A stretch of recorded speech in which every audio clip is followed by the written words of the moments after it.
Nimefunga zangu safari naenda kumsalimia shangazi.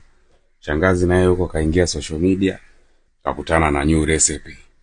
Hiyo recipe ameitoa sijui wapi huko, anajua mwenyewe, akaona okay, wacha nimtengenezee kijana wangu, leo anakuja kunitembelea. Kijana wangu kaja. Vitu ndio hivi hapa. Leo bwana nasikia kijana anapendaga chocolate, alipokuaga mdogo akija kwangu anapenda, ngoja nimchanganyie kwenye huu wali wake, ataenjoy. Vitu ndio hivi hapo vinaandaliwa. Kwanza kabisa Manchester United umetisha sana wewe. Crystal Palace watoto wadogo wale, afu waje watusumbue tu kirahisi. Kwanza ni sisi ni Liverpool. Tropical juice.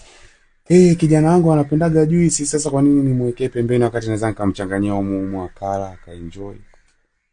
Maisha yenyewe haya. Huwezi jua mwisho wako ni lini. Asante shangazi. Shangazi, mimi ndo niko njiani, nakaribia kufika. Ndio.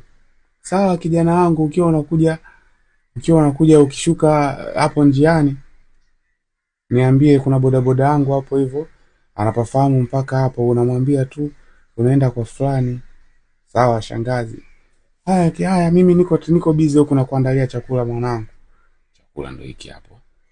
Shangazi anapambana kijana wake akija enjoy.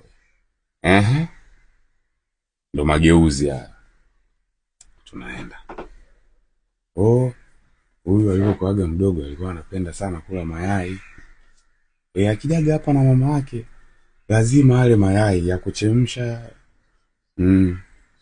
Sasa leo anakuta vyote ndani ya kitu kimoja. Ili ni nini tunaliita hii? Biriani.